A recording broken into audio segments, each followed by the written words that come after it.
the Flint Board of Education would like to call the board call to order. The time is 6:30. Board members, as I call your name, please reply present for the public. Vice President Perry. President, you said board cow. This is a regular board meeting. And yes, it is, and it says that right at the top. I'm sorry. The regular board meeting. I'd like to bring the regular board meeting to order. Thank you, Ms. Perry. Vice President Perry, present. Present. Secretary Green. Present. McIntyre. Present. Assistant Secretary Treasurer McNeil. Present. Trustee Walker. Present. Trustee Wright. Present. And myself. At this time, board members, it is now time to recite the Pledge of Allegiance. I will lead by reciting the Pledge of Allegiance for everyone. I pledge allegiance to the flag of the United States of America and to the republic for which it stands, one nation, under God, indivisible, with liberty and justice for all. Thank you. Board members joining us this evening are hekd professors Dr. Laura Sullivan and Dr. Michelle Ammerman, here to give us an update regarding the hydration stations. At this time, I'd like to turn the floor over to Dr. Sullivan and Dr. Ammerman. Thank you. Is it possible to present our screen or? Just a second, please. Can I ask everyone to mute their sound so we can hear her? Thank you. Proceed, ma'am. I was wondering if it's possible. I've got a PowerPoint presentation. Can you? Hi, Dr. Sullivan, it's Monica. Stephen is in the background and he has your PowerPoint and he's gonna display it. If you'll just, okay. Yep, that'd be great. Super, there we go. Everybody see it? Okay. Yes. So I just wanted to kind of bring us back to where we started when we were looking at making the water safe to drink in the schools a long while ago. The first thing that the state of Michigan did once we saw high lead levels in the schools was replace a number of the fixtures. Brass fixtures can oftentimes have lead in them, or at least they used to.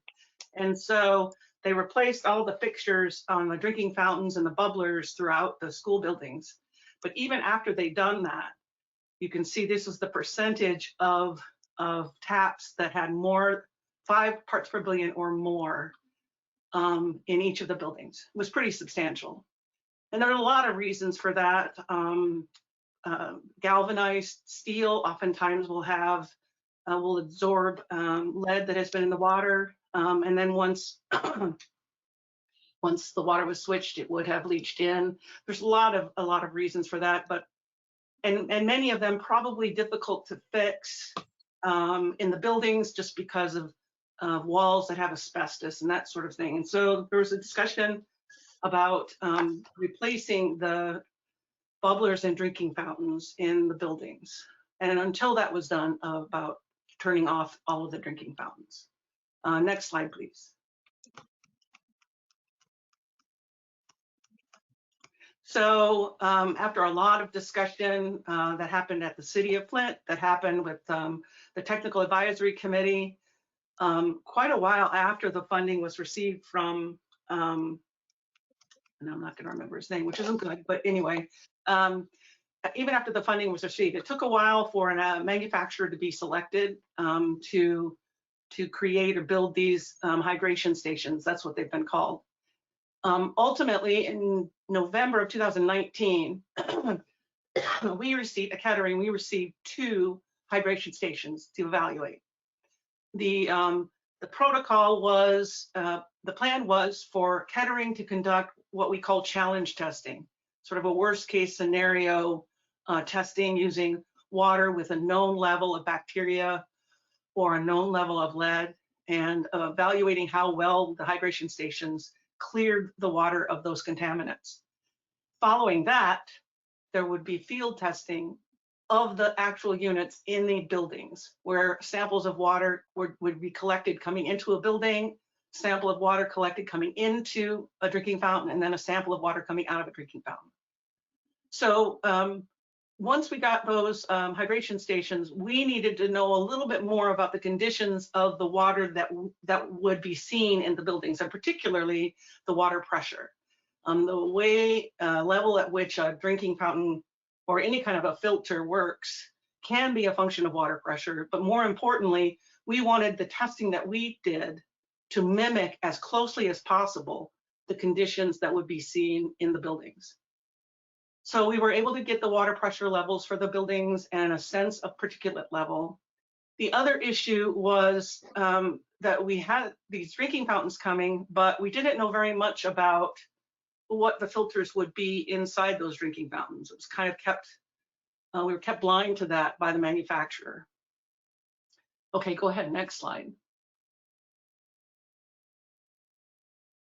So we went ahead starting in November, and I really, the lion's share of the credit here goes to Dr. Hammerman. She and her students and her technician are responsible for all of the testing, both before and after we had these issues, and troubleshooting as well. So I really want to give her credit for that. I was just sort of a liaison to go between writing emails or shaking hands or asking people for help. But anyway, finally in November, we finally had these drinking fountains, and we were ready to set up for testing. The technician that works with Michelle was, able to set up a rig for us to test each of these drinking fountains and control the water pressure so that it's just like it was in the school buildings, and keep track of that, because if there was a change in pressure or flow rate, it would indicate that there was something going on in one of the filters. There was also work, to be done to make sure we had a method for bringing water into the hydration station that was consistent for every test, and collecting the water that was consistent for every test. I circle this point at the bottom because at this point we still don't know anything really about, well, one of the filters in the drinking fountains, as you'll see in the next slide, had no labeling, had no certification, we had no paperwork, we had no order number, we didn't know how much it costs to replace should they get clogged. So go ahead to the next slide. So I opened up these units, and as we were setting them up to be tested, and the three sort of components that are elevated there are the three ways in which contaminants were designed to be removed. The one on the far right is the one that I mentioned before. It was the first unit to see water coming into the drinking fountain, and it's called an ultrafilter. It's called that because it has a membrane inside that has holes in it that are on the order of sub-micron level. And so it's technically what we would call a mechanical filter. Things get filtered because they can't get through those holes. After that, in the flow, is a white sort of column that you see in the middle, and that's a standard carbon block filter, something probably similar to, but maybe a little bit more higher level of criteria, a Brita filter or any kind of a filter that uses carbon, and that's there to remove lead. Lead could pass through the ultrafilter, but it will sort of absorb, sort of get stuck on the carbon block, and so that unit is there to remove carbon. The third unit, the one on the left that sort of looks like a, I don't know, like a tub, is the ultraviolet light. And there's sort of some firmware that leads to that light that turns it on only when water's flowing. So when water's flowing through the drinking fountain, the ultraviolet light goes on, and the purpose of that is to kill any bacteria that happen to make it through the first two filters. And And the ultrafilter would get rid of some of the bacteria, but some can get through. And so ultraviolet light kills bacteria, but it can only be effective if the water's quite clear. In other words, the ultraviolet light has to be able to get to and not bounce off particles in the water. Okay, next slide. This is a close-up of the mystery filter. Go ahead to the next slide. So we went ahead, and I shouldn't say we, Michelle and her students went ahead and began testing. The protocol there is in the middle. We were going to evaluate these units with 2 separate bacteria. The 2 bacteria are, one of them is a bacteria that tends to form a biofilm, which is like some bacteria that could be found in drinking water. And the other is a non-biofilm forming bacteria. These 2 are not as dangerous as some bacteria might be. They can be used in controlled environment in our lab, but they mimic, they behave in much the same way as the bacteria that we might be worried about in the Flint water. And then of course the lead and copper water. So Michelle and her students, what they do is they create a known number of bacteria or a number of bacteria that can be known in a test water. And the first round is this test water type 1, and that's relatively clear. It has a color perhaps to it, but it's relatively clear. So it does, there's nothing in it that would make the ultraviolet light maybe not as effective. And each of these tests are run in triplicate just to make sure that we are consistent. And then once that's all done, then we're ready to repeat each of the tests, bacteria 1 or A, bacteria B, and lead copper with a test water type 4. And that's a more cloudy test water. That really is meant just to really test the ultraviolet light capability. At this point, the superintendent, previous superintendent, was pressing the manufacturer for information about what was inside of this mystery filter, what was the pore size. We got different numbers each time we talked to him. How it had it been certified. Had it been certified? We had been told earlier that it was. There was no marking. The organization that provides certification for water filters is, and it has letters NSF for a National Sanitation Foundation. So you might go and look at a filter in your Brita filter or something, you'll see NSF on it. There was no NSF certification, and I contacted the organization. They had no record of these filters. And so knowing that, but still wanting to move forward, the testing began. Next slide. At this point, we're in February of 2020, and the first test with the first bacteria, right away, one of the 2 hydration stations fails. And there's a significant level of bacteria that passes all the way through both filters and the ultraviolet light. So we were kind of at a place of decision. Do we go ahead? Do we stop completely? Do we go ahead and try with the other test solutions? Just report what fails and what passes. In talking to the superintendent and the facilities person, we were encouraged to do a little troubleshooting to see if we could find out what was going on. And now we're just, weeks before everything shuts down in COVID. We sort of separated out the ultrafilter and just ran water, the test water, just through that to see what came through. And for the drinking fountain that was not working, was not passing the test, I don't, Michelle can give the numbers, but what we require a certain percentage reduction, and it didn't meet that. Then I started looking at the ultraviolet light and saw that it wasn't turning on in the one that wasn't passing. Go ahead and go to the next picture. So you can see what I've circled there, that sort of black strip. That's called firmware. That controls when the ultraviolet light turns on, and it gets a signal from that white circular device just above it, that says when water's flowing. And if it says water's flowing, it gets a signal and it's supposed to turn the ultraviolet light on, and it wasn't. And so I did some research on that firmware, found that there's some lights in a sequence that are supposed to come on when you first turn the thing on, and it wasn't meeting that sequence.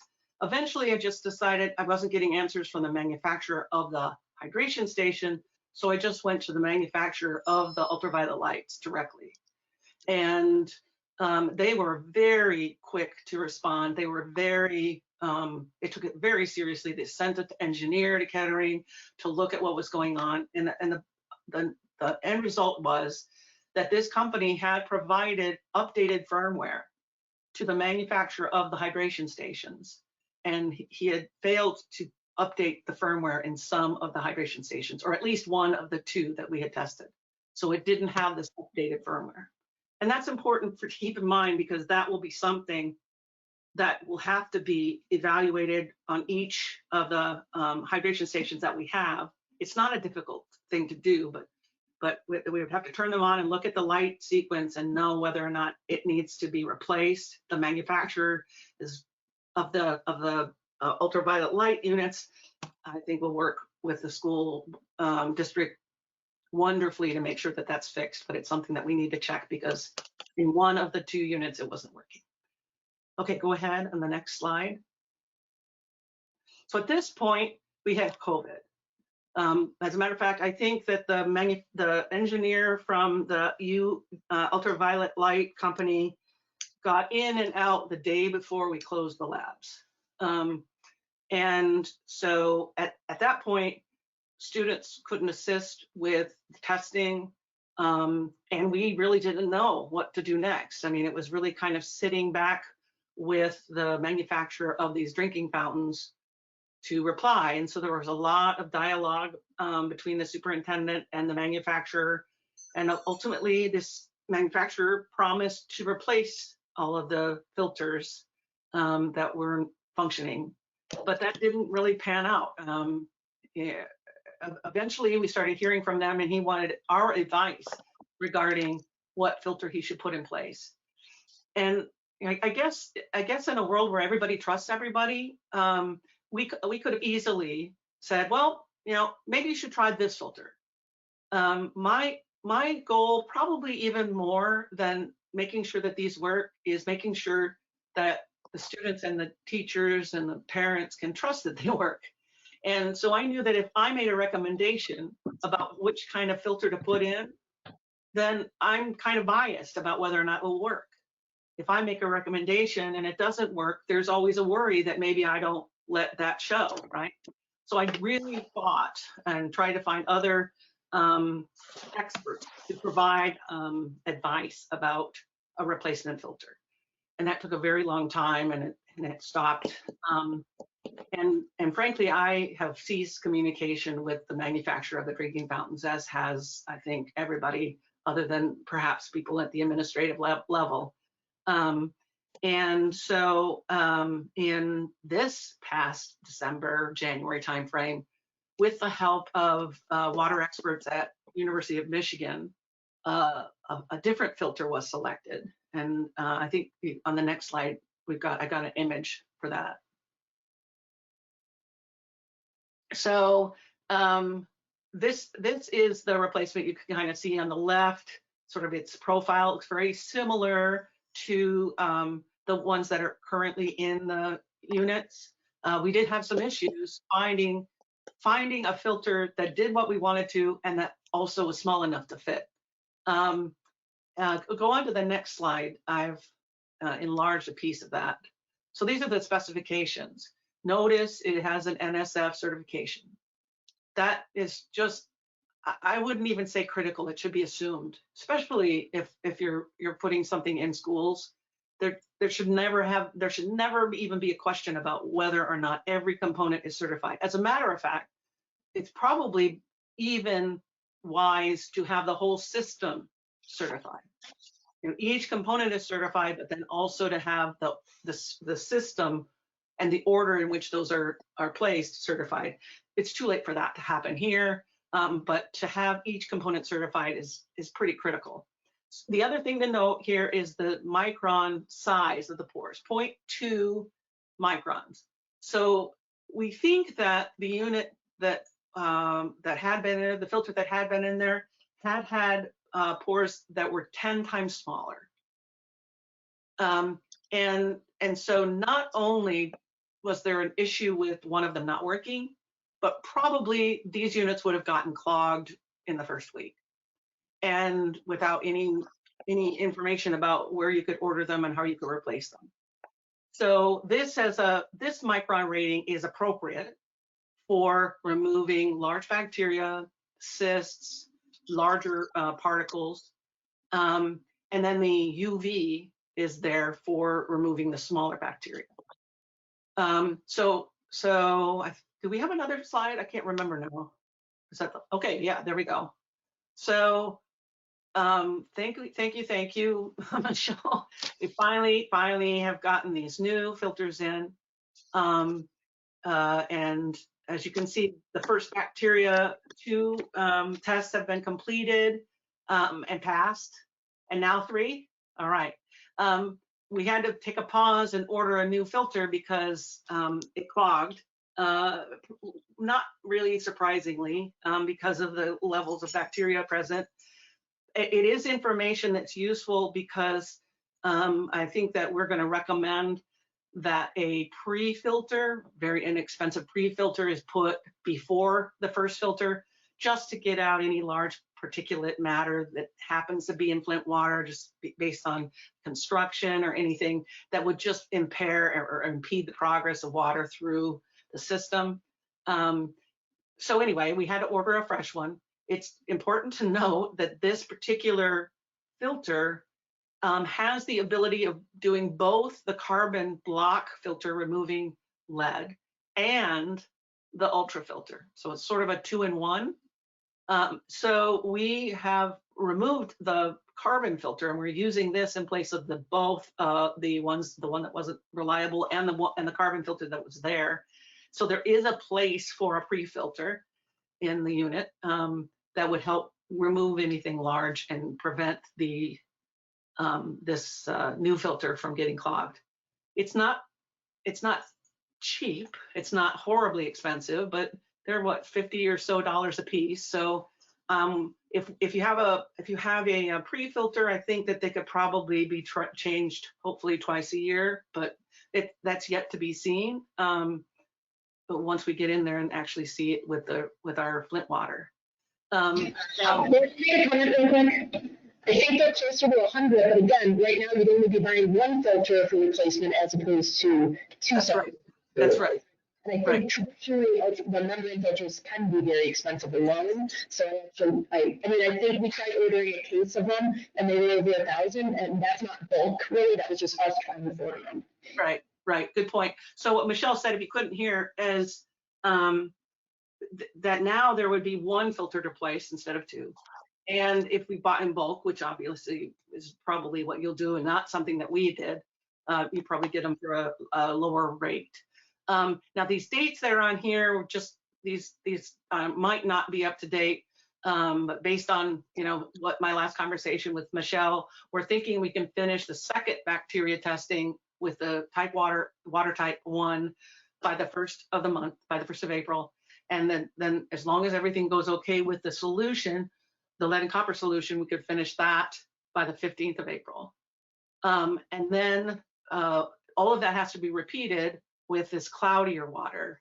And that, I think we could safely say we'd be able to finish by the 30th with a little cushion in case we have some issues with the turbidity of this water.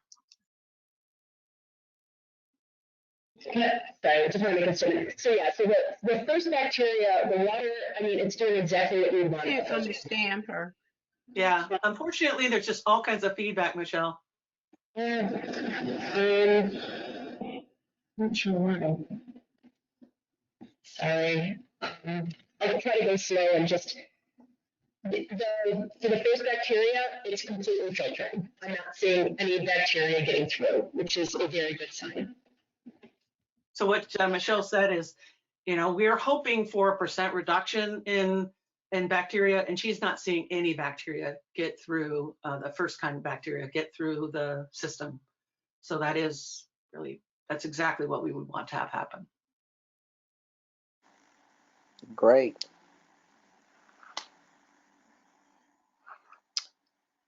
Okay. Does that conclude your information, Dr. Laura? Yep. Unless you have questions.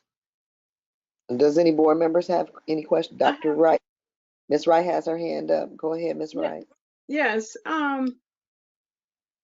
So I guess I'm trying to understand because I have had a concern that this has taken so long when right off the bat we thought we just ordered the water filtration systems and then they would be installed and everybody would be happy. So, and I guess I'm still not clear as to how much longer this will take. I mean, are you doing all of the testing on 2 or 3 and then you just make the modification on all of them, or will you have to actually test every water filter? No. I mean, filtration system. So it's a good question. We are conducting this sort of worst case scenario test on 2 drinking fountains using water solutions that have much more bacteria than we would expect ever to see in Flint. So that we can be sure that 2 of them have demonstrated that they can handle that. Then the next step, if once they're passed, is to just to collect water that's gone through each of the drinking fountains and analyze it for bacteria. Not with adding bacteria to the water going in, but just regular Flint water coming through and evaluating what comes through for any kind of bacteria that's like this, and for lead and copper. We are doing Michelle is doing the analysis of what bacteria is present on the exit side of a drinking fountain.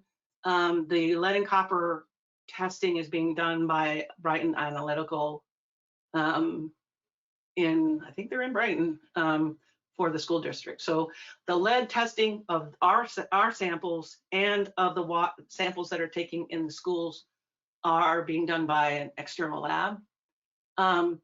So I would say that once we're at April 15th and we are seeing that this is working for regular water, that it's safe to start preparing all of the hydration stations that are in the schools for testing. And that would involve removing the filter that has no marking on it and the carbon filter, and replacing both with a single filter like the one that we've just shown, and then adding a pre-filter that's just there to catch any larger particulate matter. I don't know how long that would take. I can't imagine it would take very long, but you do have to open up each of the drinking fountains and take out the the ineffective or potentially ineffective filters and replace it. And then also check to make sure which of those have a UV light that's working. If it's working, great. If it's not, we know exactly what to do, how to replace the firmware so that it is working. So that can start while we're finishing the testing with a different test water. Once the drinking fountains are all set in the schools, then the protocol will be this is no longer, we're no longer involved, but the protocol would be to collect a sample of water coming into a school building, collect a sample of water coming into a drinking fountain, and then collect a sample of water coming out of the drinking fountain for every drinking fountain in the schools. That's being we'll assist with the collection and all, but that will be done by a separate lab. And the purpose of that is so that you all know the quality of water coming into every building based on the water supply in Flint, that you know the quality of the water once it's been in the building and has come up to a drinking fountain in case that changes. And then that you know that each drinking fountain is removing anything that's present. And I guess I I still didn't really hear the answer to my question, which was, if first of all, I do want to say I appreciate the work that Kettering has done, but I think we're heading into year 3 of this process when we basically thought, immediately after the donation, which by the way came from Elon Musk, that we would have those filters installed. So I guess what I was just looking for is just a projected installation date for the hydration So the system. hydration stations, to my knowledge, are installed already. Oh, We they're did not- already installed, but just when they're functional, Right. maybe that's the word I We need did to not use. receive these until the very end of 2019. So perhaps the process of deciding which manufacturer to use and all of those things took a couple of years, but we did not receive the Okay. drinking fountains until 2.5 months before COVID. Hmm. And at that point, we knew going into COVID that they weren't effective, or at least one of 2 was not effective. Wow. Partly because we couldn't do as much work in the lab, although there wasn't much to do until we got an answer from the manufacturer. Mostly because the manufacturer was slow or negligent or unwilling to come up with a solution to these issues with the drinking fountains. We couldn't really, there was nothing we could do until that had been resolved. Okay, thank you. Dr. Sullivan, Yeah. this is McNeil. In the beginning of your PowerPoint, you showed the bacteria level for each school, right? No, that was the percentage of drinking fountains that had lead levels that exceeded 5 parts per billion. Wow, that was pretty high. So after we finish this project, then you produce another report showing where we're at before we get started. Well, after we finish this project, you will have data showing that each of the new drinking fountains is removing lead and bacteria. You will know that. Also, with the those filters that you're putting on, they will have some type of light, or do somebody have to worry about replacing them? Will we have to have that concern? Yeah, I mean, once we have a sense now about how easily they get clogged, but once we finish, we'll have a better sense about how often you should replace them before they get clogged. Once they get clogged, it's not that they're not removing bacteria anymore. It's just that there won't be water flow, or it'll be very, very slow. So will it show some type of warning light or signal light that, hey, this fountain is not working properly? Could the person like myself, the lay person like myself, or our teacher can look at it and say, hey, this fountain's not working properly? Would there be some type of light to pop up or something? So we have been talking with the superintendent and one of the engineers at University of Michigan has grant funding for us to do some training with students, come up with some recommendations about flushing and that kind of stuff. Not strictly from us, but developed with students and staff at the schools in mind about at what point in time should they be replaced and how often should they be flushed and all of those kinds of things. But I think it's better if we come up with those recommendations together with students and teachers than that we just give you a handout. I think it's better if we come up with that together. Okay, thank you. I also have some questions Oh, sure. Yep. So Laura Michelle, how much were you compensated for doing all this work? Well, and the original proposal, we had funding to pay for a student to assist Michelle in doing the testing and a technician. Very little to compensate ourselves, a little, but not really any. As things went, because we had to spend so much more time trying to figure out why they weren't working, ultimately we're not taking any compensation, Michelle and I. And the original proposal was funded by, where was the funding coming from? From the Elon Musk donation, I'm assuming. And the cost primarily was purchasing the chemicals and the bacteria necessary to create the solutions that we used to test, and then some to pay the technician for his time. But the vast majority of it was just materials and supplies. So basically you weren't really getting paid for No, but that's okay. this.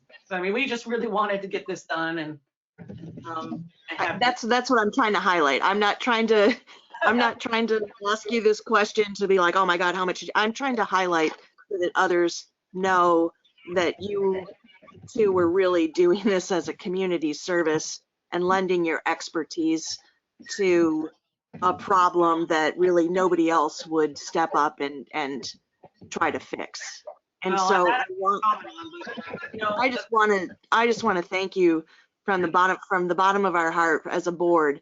I don't think that you've gotten enough recognition or thanks for this thankless task that you've done. Instead, you know, a lot of focus has been on how much time it's taken, which through no fault of your own has been just stymied with one block after another. Who picked the manufacturer? yeah, I don't know what's going to happen there. But you know, we should also say that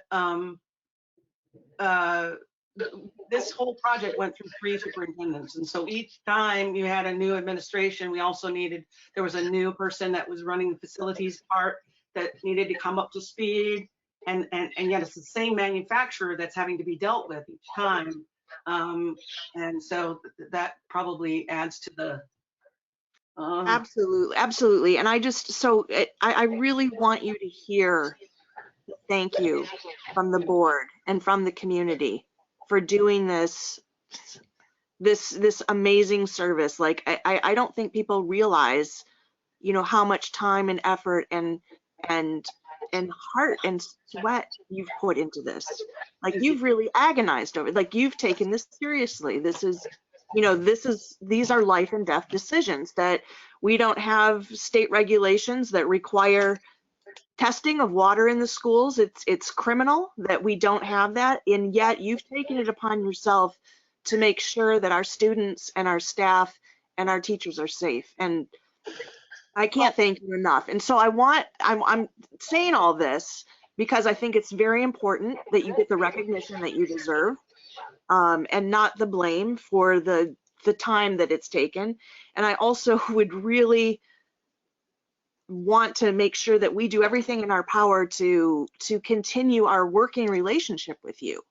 Like, what can we do to make sure that our relationship with you is good, that we can keep moving forward? You know, I would love to be able to you know, I don't want to like say take your work for granted and, you know, have you help us out and stuff, but please, like, you know, what can we do as board members to, you know, I don't know, you know, this process has just been messy, and I just want to fix any ill will that's out there, or any, you know, I'm stumbling over my words, but you get what I'm saying. Like, we still have work to do. We still have to make sure the water is safe. We still have to make sure that, you know, the bumblings of the manufacturers are watched over, the lights are blinking, that the filters are filtering, all that kind of stuff well, I want to say something to keep you guys in the project, right. you know, and not throwing up your hands saying, okay, we're done, you know, we're going to pass it on to U of M, and, you know, good luck. No. Their students get it now. So 2 points. One, I have been involved in this since way before Elon Musk. I was fighting the MDEQ in the state of Michigan when they insisted at one point in time that what would happen in the schools is that school children every morning would be positioned at each drinking fountain, push the button to flush the drinking fountains for 2 minutes, while knowing that some of those kids didn't have water in their own home. And so I know you have, Laura. Like, you have been a tireless fighter for the community. You're a water warrior, and I know a lot of the struggles that you've gone through. And so, right. You know, thank you. All again. that to say that one thing that you can do is just keep your door open, you know, for these conversations. Once we're finished, we want to be able to report that. And then, like I said, we're working with the superintendent on trust building activities. Please help us with that. And then personal note, Dr. Ammerman is a younger faculty member, let's just say, than I am, and it's on her shoulders to do a certain amount of research every year and publish every year. And the time that she has to do that, because we have a pretty significant teaching load, is a 3-month window each year. And she's in the midst of that 3-month window right now and spending that time doing this. And has all along. I mean, she has research students to assist her with her research, and instead she's paid them to assist with this project. So as we finish this, I think it would be meaningful to Kettering as the university to have some acknowledgement that we contributed this, but even more so, if there's a way to acknowledge Dr. Ammerman's work and her lab and her students, I think that's absolutely a useful thing for her at this point in her career. Yeah, I heartily concur. I can't believe that. So you're actually spending your own research time, and I mean that's at a detriment to your own self and career, Dr. Ammerman. I don't even know what to say except thank you. And yeah, let's talk and figure out how I don't know what Kettering wants. Hello, once again, this is Mike Neal. Dr. Sullivan, I want to thank you when I reached out to you and with the president, we was talking about you coming on board, sharing this information and bringing us up to code. I want to thank Dr. Michelle. But one question I want to ask, when I was speaking with the Congressman, he was stating that the schools infrastructure is at the federal level. And I'm just wondering, can any support come from the federal level and seeing this project carried all the way through? Is that a big request? I think we would be nowhere without Elon Musk. If it weren't for his donation, we would not have new drinking fountains. We probably would be wasting a lot of water every day, having school children turn on the faucets and flush the lines to remove as much possible lead and refresh the chlorine in the lines.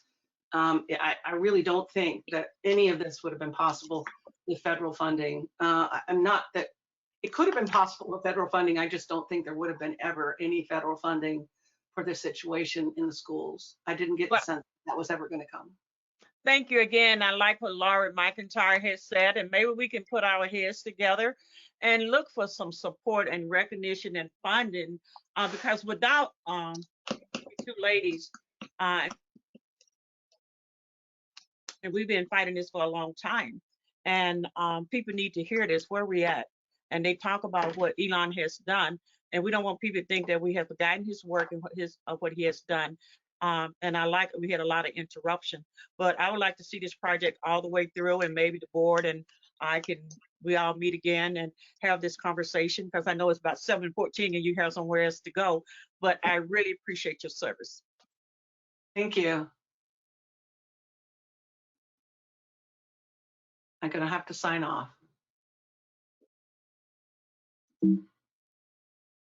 Okay, thank you again.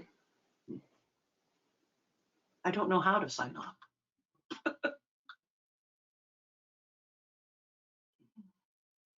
You'll get it. It's in the corner, I believe. Find the X button, hit the X. There you go. Okay. Board President, if you're talking, you're on mute. Okay, thank you so much for that. Okay, at this time, I'd like to enter a motion in a second to approve the minutes in back from the February 17th, 2021 regular board meeting. Board members absent from that meeting were Board Member McIntyre, The March 8th, 2021 Governance Subcommittee meeting. Absent from that meeting was Ms. Green. March 2021 Board Committee of a Whole meeting. Absent was Ms. Green. And March 10th, 2021 Special Budget meeting. Absentee were Ms. Green. At this time, I'd like a motion and a second to accept the board minute, to accept the minutes in batch. So moved. Support. Thank you. With It the has been correction, you stated special budget meeting. That's a special board meeting. Okay, in my packet, what I'm reading said that. I'm sorry, because I guess I should be paying better attention. Okay. I'd like to enter a motion okay, at this time, I'd like to enter a motion and a second to approve the minutes in batch, including corrections. So moved. Support. Thank you. It has been properly moved and seconded that we approve the minutes. Are there any other corrections? Seeing none, the motion to approve the minutes in batch with stated corrections. Wait, hang on. No, I'm trying to, it says I'm present and absent. At February 17th meeting, Yeah, does it? yes, it Is that- does.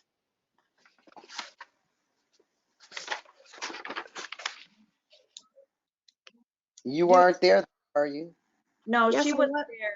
She was there. She arrived after, I'll make that correction, so it's noted now and it will be resubmitted for the next packet. Okay. I was in the waiting room and nobody would let me in. I got in at like, I don't know, 6:32 or something. Okay, so now we have two corrections. So, Monica, you have to correct it in the notes though, right? Yes, ma'am, your script was an error, but Okay, a special board meeting on March 10th that is in your packet. yes. The special budget workshop, it says the special board workshop that says budget. And then she was present at the February 17th, 2021 regular board meeting. Is that the proper information? Correct. Okay. It has been properly moved and seconded that we already did. Well, so we have to move and second it again since there's an additional correction, or we have to wait till you correct it? Because if we're waiting, then it has been moved and properly seconded. You take your, if there's any other discussion, now you take your vote. Okay. Seeing none, the motion to approve the minutes in batch will be conducted by a roll call vote. As I call your name, please say yes or no to approve. Vice President Perry, Yes. Secretary Green, Yes. Trustee McIntyre, So are we approving them with the corrections? yes, except for yours has to be corrected in the notes though. So she's going to put it in the next board meeting with the correction made that you were present. Today, the correction is noted that you were there. She's going to print it in the next packet, but for tonight, we're doing it with the corrections that were stated prior, that was moved and seconded. No. Okay, Assistant Secretary Treasurer McNeil, Yes. Trustee Walker, Yes. Trustee Wright, Yes. and myself, McIntosh, yes. Motion passes by a 6 yes vote.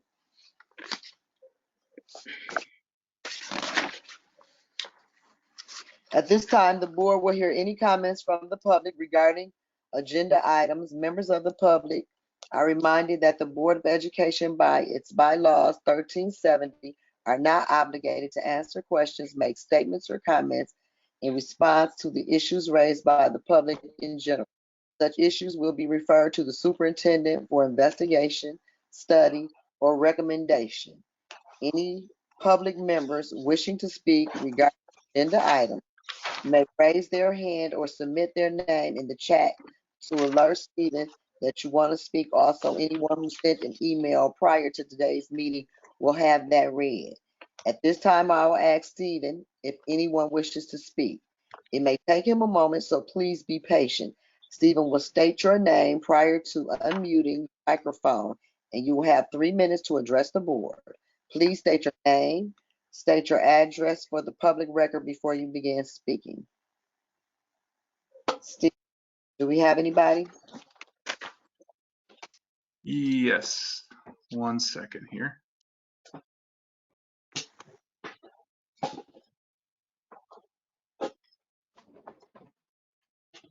Okay, sorry about that. I do have a hand raised, and it is from Carmela Johnson.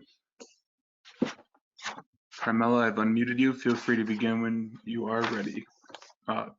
Please unmute yourself first.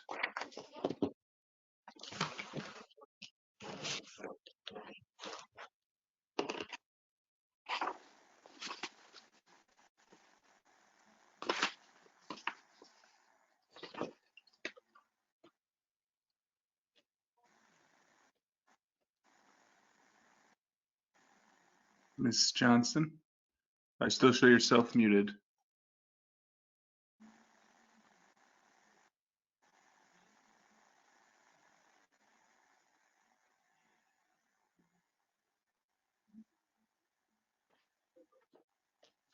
It appears we're having some issues with her mic. Other than that, at this time, there's no emails or any comments in the comments section. Okay. The public is reminded that you may submit your comments by email to FBOE@flintschools.org to have read at the next meeting. Thank you. Now we will receive the superintendent's communique from Superintendent Stewart. Blah, blah, blah.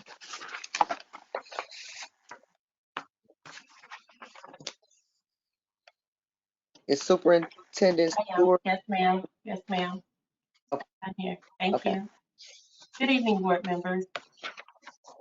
March is Women's History Month, and I wanted to take a moment to acknowledge a woman making history all around the world, as well as a former Flint Community School student, Miss Clarissa Shields.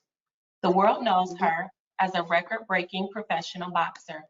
In Flint, we know her as one of our own. A Flint native, Shields recently became the first two-division champion making boxing history. Congratulations to Clarissa Shields and to all the women of Flint Community Schools. I see you, I acknowledge you, I believe in you. You can do whatever you set your mind to. This month, we also recognize National Reading Month. Many schools are participating in National Reading Month in a variety of ways. If you are interested in being a special reader and reading your favorite book to a classroom of scholars, please contact the principal of the school of your choice or the Office of Academics. At Flint Community Schools, our partnerships are essential to supporting our scholars. The Michigan Department of Education recently announced 5 Michigan school districts are recipients of a new literacy grant, and Flint Community Schools is one of the 5. Literacy is essential to long-term success for our scholars. We are honored to receive this grant from the Michigan Department of Education to expand on our existing programs. Special thank you to Ms. Kiana Murphy, Ms. Latasha Wilson, and Ms. Delynn Smith for their efforts in helping us to achieve this grant. With the support of this grant, Flint Community Schools will bolster early childhood, upper elementary, and secondary programs, establish greater community and family partnerships, support the transition into our Great Start Readiness Program, and provide parents with additional resources to participate in their child's learning. We are excited about the opportunities ahead. This week, we also welcome back our scholars in ECDD and pre-K through 3rd grade to in-person learning. Each school celebrated scholars in their own special way, and it was absolutely beautiful. Thank you to our board members for supporting our scholars and the option of returning to in-person learning. That concludes my communique for this evening. Thank you. Thank you, Superintendent. Now we'll move on to new business, action items, and information reports. Board members, I would now like to entertain a motion and a second to approve action items in batch that were moved from the March 10th, 2021 Board Committee of a Whole meeting, from the Human Resources Committee. That will be action items 1.3 through 1.5. So moved. Support. And the Academic Committee action item 25.7 through 25.9. We don't have to do every one of them, do we? No, it's been properly moved and seconded. Well, I hadn't said the second part though, so that's something. Okay, it has been moved and properly seconded that we approve all action items for the March 10th, 2021 Board COW meeting. Are there any questions?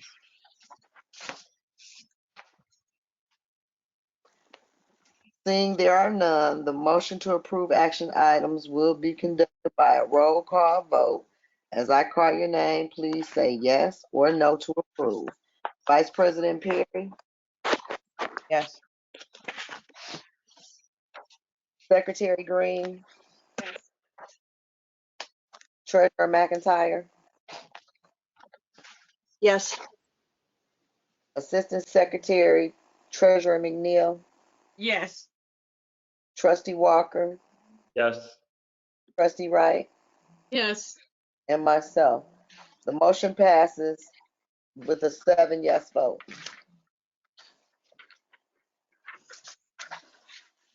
The next action items and information report will be, let me see. Board members, I would now like to entertain a motion in a second to approve action items 5.2, second reading and adoption of amended board bylaws, sections 1100, 1115, 1152, 1170, 1180, 1300, 1320, and 1360. That was moved to the regular meeting for adoption. So moved. Second. It's been properly moved and seconded that we approve all action items. That we approve action item 5.2. Are there any questions? Yes. Did we get the changes that were noted in the last meeting? Including the last one that Mr. Walker noted about the children's fund, was it something? Oh yeah, it was Voices for Children. I went back through the new packet and it's in. Okay, so just wanted to clarify and make sure. Okay. Are there any other questions? Seeing none, the motion to approve action items number 5.2 will be conducted by a roll call vote. As I call your name, please say yes or no to approve. Vice President Perry, Yes. Secretary Green, Treasurer McIntyre, Yes. Assistant Secretary Treasurer McNeil, Yes. Trustee Walker, Yes. Trustee Wright, Yes. and myself, yes. Motion passes to a 7 yes vote. Next, we're going to go to action items and information reports. In your packet are reports from the Finance Department, Does any board members have any questions for Ms. Domprey about these reports?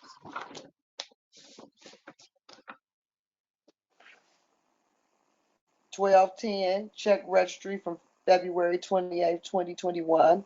$12.11 balance sheet from February 28th, 2021.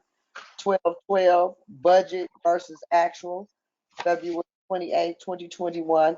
And $12.13 EDEP submission report from February 28th, 2028.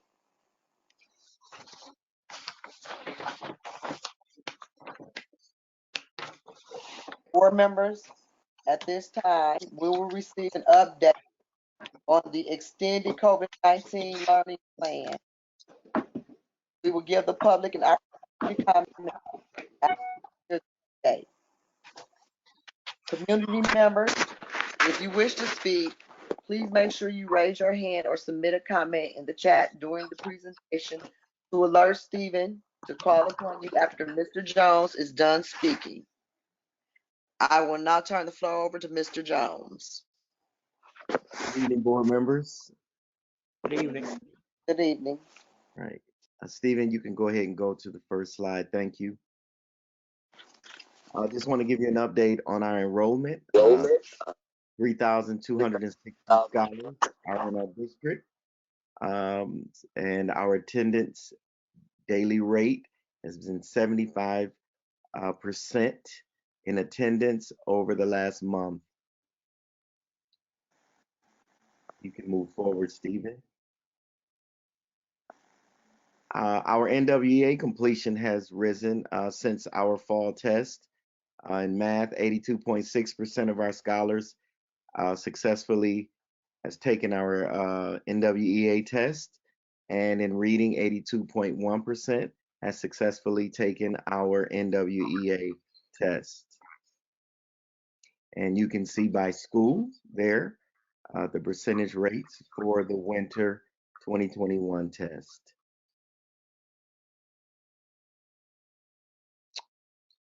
Okay, Stephen. And here's our student growth data from fall to winter 2021.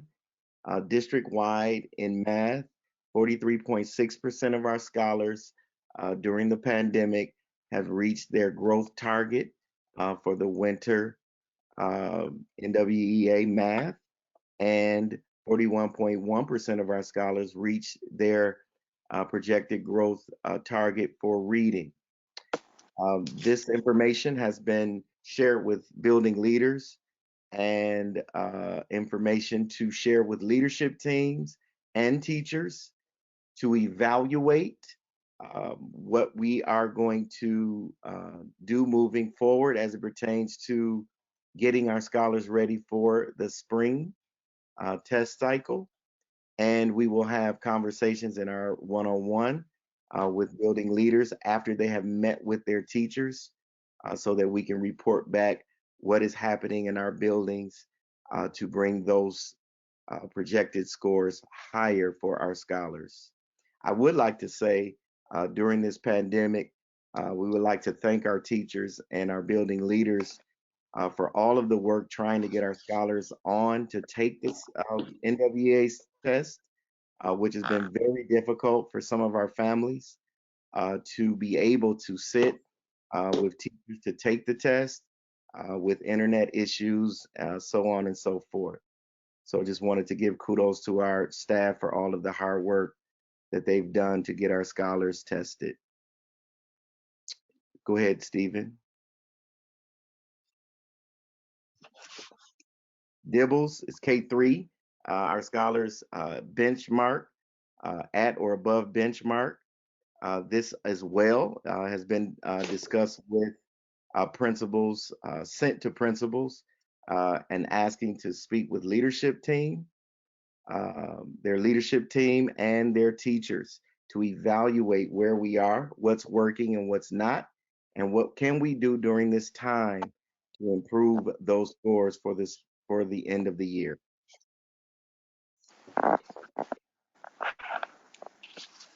You can move forward, Stephen. Thank you. We did return to face-to-face learning March 15th. And we just wanted to kind of highlight some of that, some of the day from some of our schools. As you can see, some of our schools welcomed them back with some color and some excitement. And we were very happy to see that. And this is from Eisenhower. We have pictures from several of our schools. You can go forward, Stephen. As you can see, our teachers and staff was all in the hallways. There was central office staff in every building, helping and assisting as scholars came in for the first time this year. You can go forward, Stephen. Thank you. Teachers were out in the hallway as well at their doors. Scholars were very attentive. It was very different. After speaking to some of our scholars, it was different for them. They didn't quite know what to think, but they were very orderly, and parents were very helpful in the process as well. You can go forward, Stephen. Thank you. And in our classrooms, our scholars, as you can see behind those sneeze guards and working and participating in class, also with their mask. You can go forward, Stephen. And I just want to shout out our teachers again, parapros as well. All of you that were working with scholars online and you were working with scholars in the classroom. Teachers just went all in to do whatever it took for our scholars to feel safe. You can go forward, Stephen. As you can see, our teachers were safe as well, doing all they can to protect themselves and our scholars as they were teaching online and in the classroom. As you can see as well, that owl, you can go back, Stephen, just for a moment. If you can see that owl was allowing that teacher to project a 360 view in the classroom. So those scholars that were online were able to see everything going on in the classroom. You can go forward, Stephen. Lunch and practice was happening in our schools as well. Teachers were showing the scholars how to stand in social distancing and also at the lunch tables as well, showing our scholars where to sit and how to eat their lunch safely. Go forward, Stephen. Thank you. And that concludes our continuity of learning update. Thank you, Mr. Jones. You're welcome. Stephen, do we have community members that wish to comment about the plan?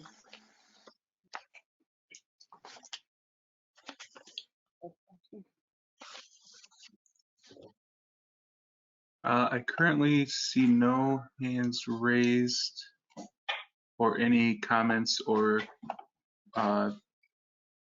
anything in the chat. So no, there are currently no comments. Okay, thank you. Do any board members have any questions about the plan? I have a comment, not a question. Ms. Green? Is that okay? Okay.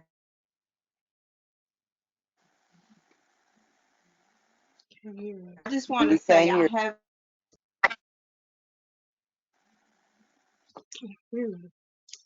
Ms. Green, you're cutting out. We can't hear you.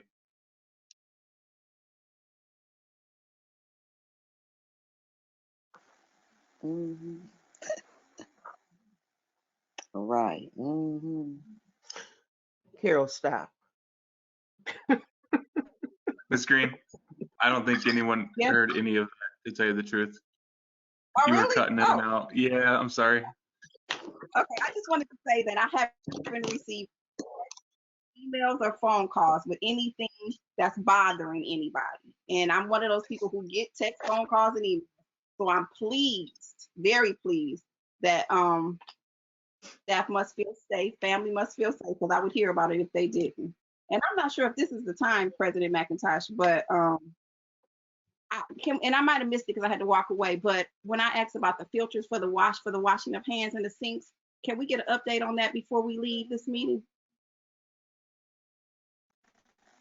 Is Mr. Chapman, I think Mr. Chapman handles that. Did we have any Mr. Chapman on the line in the meeting? Yes.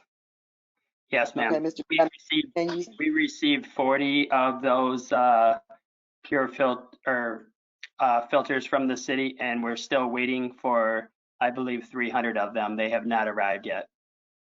Okay, so we received 40, and that was the ones that we were supposed to receive in a couple days, a couple weeks ago, and then they have put an urgent order in. So those are the ones we're still waiting on. Yes, ma'am. We're waiting on the rest of them. Yes. Have you installed the 40 yet? I'm sorry, I did not hear you. I'm sorry, it's a bad connection, I guess. Have we installed the ones that we did receive? They've been taken out to the buildings, so I believe they have. No, my question was, has the 40 been installed? Did that just take it to the building and setting and waiting for installation, or what? They were taken to Nethercut, I believe. So far as the installation, we just not going, the installation part is what I'm asking Mr. Chapman. Yeah, I'm sorry. I cannot answer that they were actually installed yet. Mr. Chapman. Mr. Chapman. Let me just say this, as polite as I can say it, okay? I've been out of the loop for a minute due to personal reasons. So I was hoping, even though I was out the loop, I was hoping that we can come back with just less of a vague update. So do we know when we'll get the one? How many do we need for the whole district? Do we know that? They ordered 300, Ms. Green. No, Mr. Chapman. My question again, maybe I'm not asking it right. How many do we need for the entire district? Because I'm not sure if we need the 300 or do we order extra? Is that going to be enough? I mean, I'm not getting clarity on my question as usual. We have 250 classrooms, so I believe that we'll have plenty left over. So when do we expect to get these? I mean, this is, in my opinion, for that alone, I would have voted no for the return.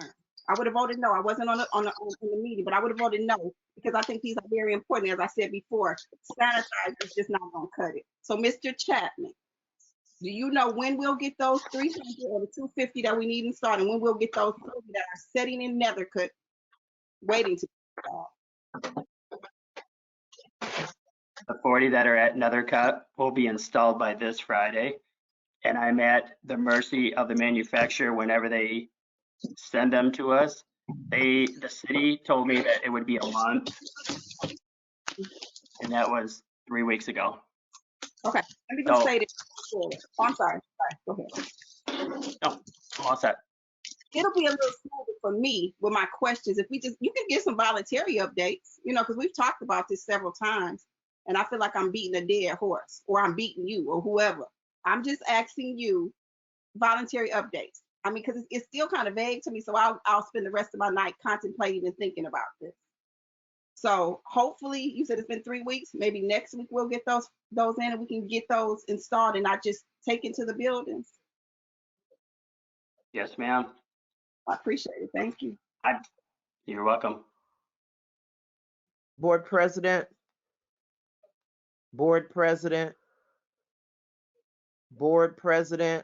Yes, ma'am, Ms. Perry. I just want to say to the staff, and I'm definitely singling out teachers and administrators.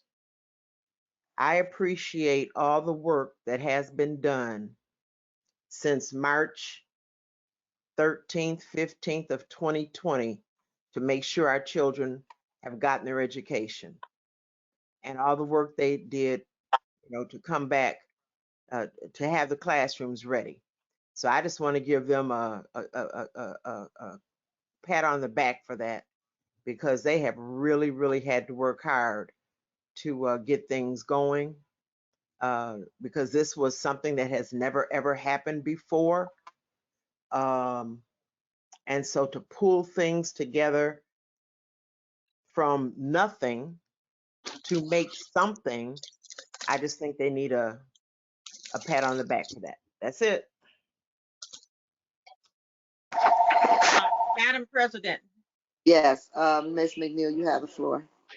I just want to give a report that I have received, and quite a bit of the parents have emailed me. They have contacted me through Facebook that have allowed their children to go back to school, and they did.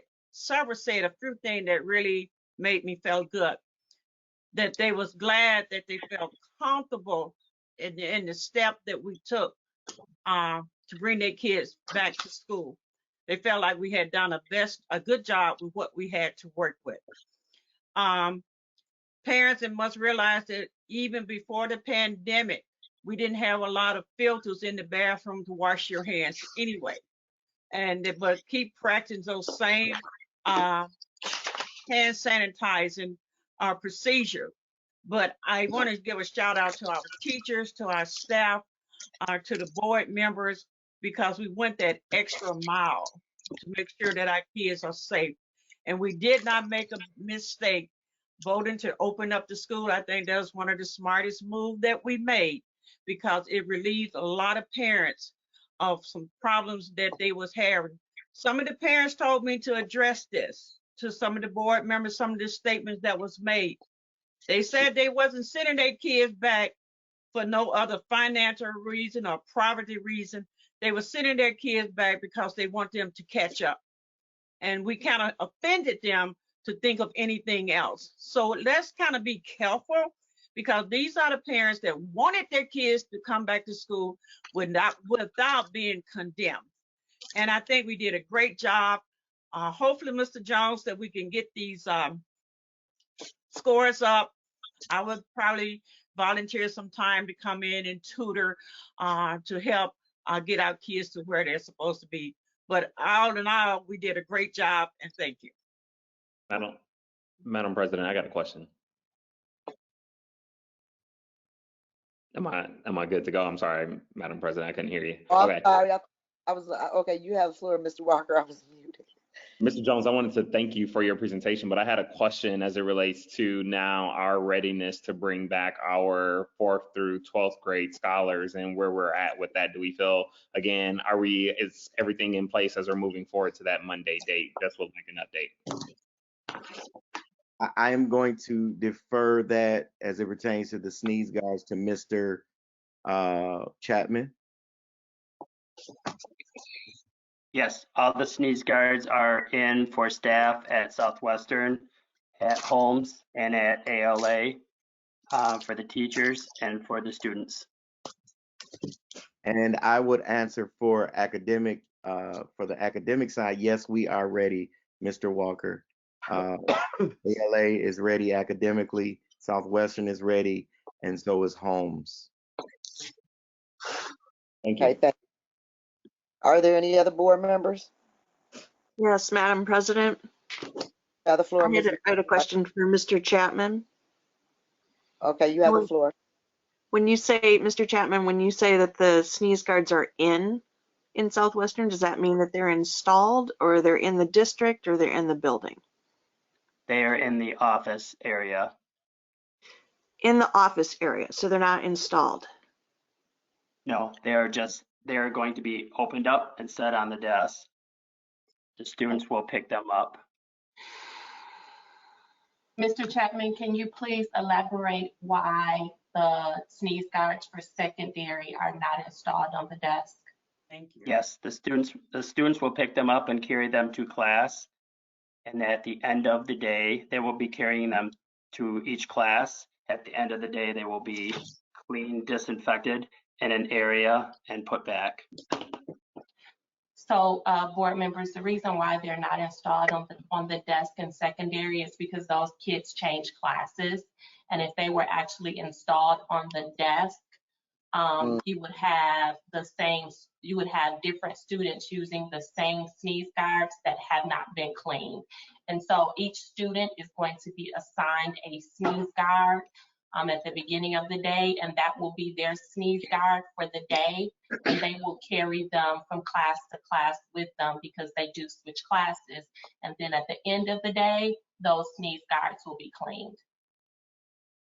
And the principal walked Kara McIntosh at ALA in Southwestern. They walked us through the whole process, what it would look like and why they was doing it. And it was agreed upon that that's the way that they was going to do that grade level. And they flip. If you saw the presentation, you'll see they just flip over and close back. So they had explained that, and we walked through the whole process with them. And that's the reason why they decide that was the best way for the older kids.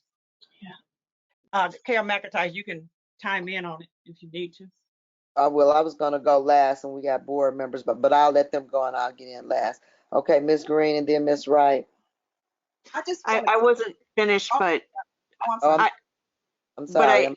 I just had one. I just wanted to reiterate to commend Dr. Sullivan and Ammerman for their tireless work and dedication to these water filtration stations. I just wanted to bring that back and thank them, and I just really look forward to continuing to work with them in the future. And if there's some way that we as a board or as a school district can somehow impress upon Kettering the importance and significance of the work that they've done, so that they can get, you know, credit towards their tenure evaluations and packages, because I'm sure it's going to have a detrimental effect on the time that they had to volunteer and take to, you know, to do this through COVID and with the water crisis and all that. So that's all I wanted to say, and then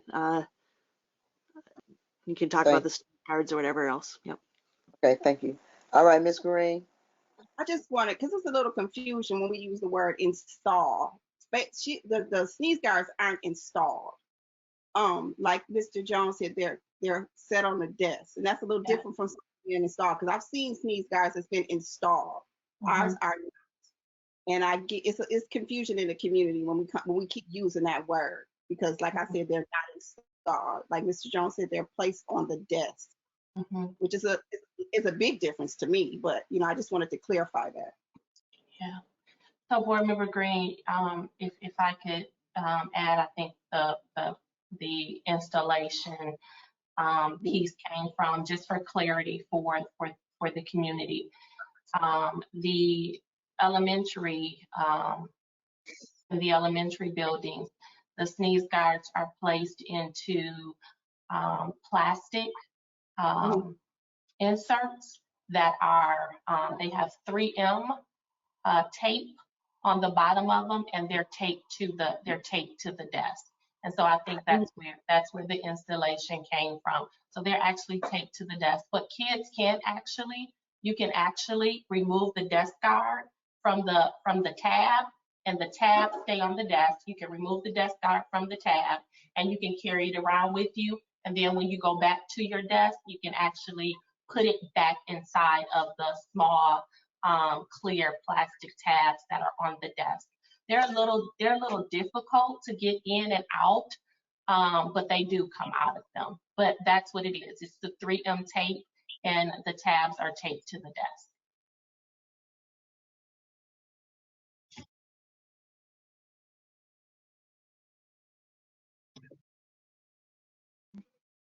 I can't hear anybody. You guys hear me? Ms. Yes, I McIntosh, hear you're you. muted again. I just want to thank Superintendent Stewart for that breakdown, because like I said, and I guess it could be considered installed. I just think that word was being used a little loosely. And thanks for clearing it up, because I get a lot of questions about that. Absolutely, no problem. Thank you.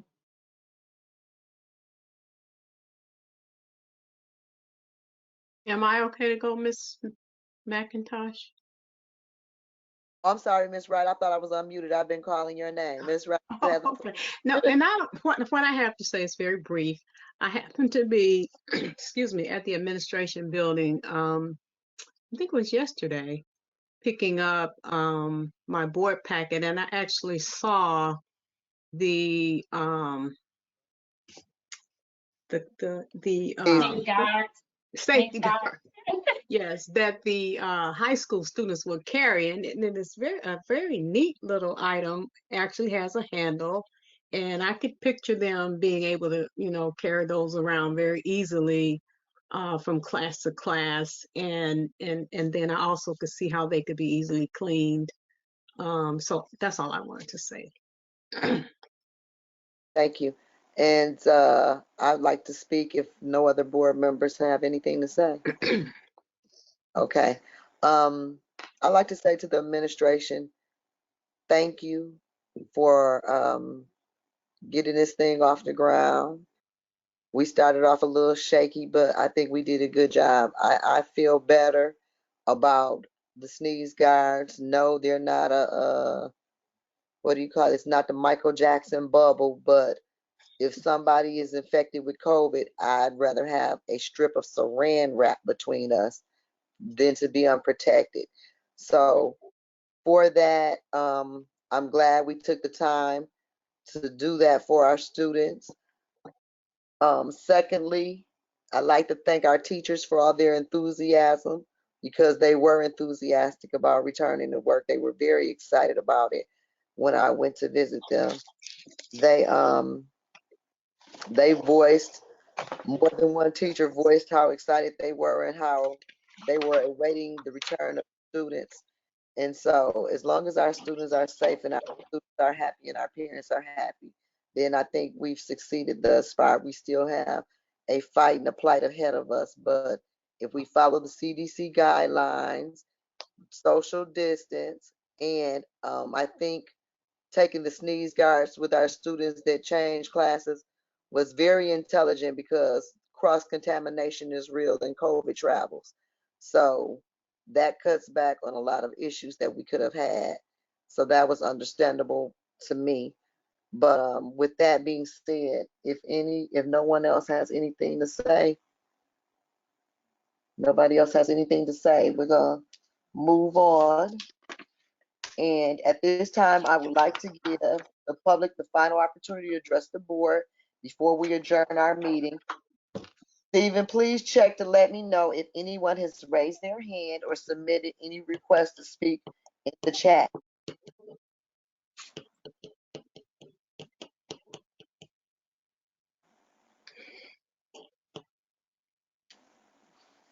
I was gonna give Mrs. Johnson another opportunity, considering we had an issue. Okay, go ahead.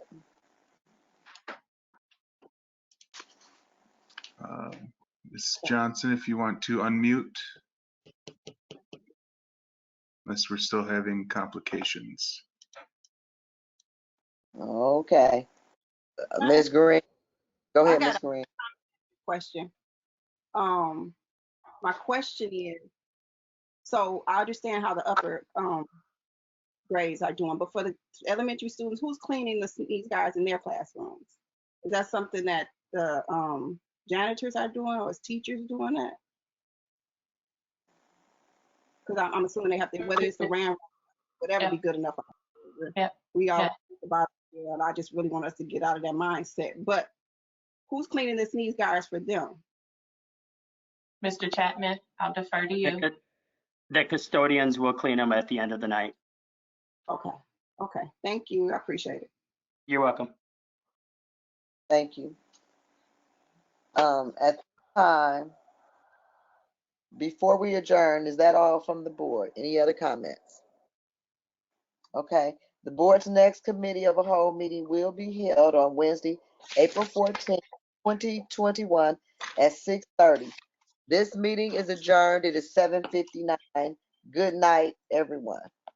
Thank you.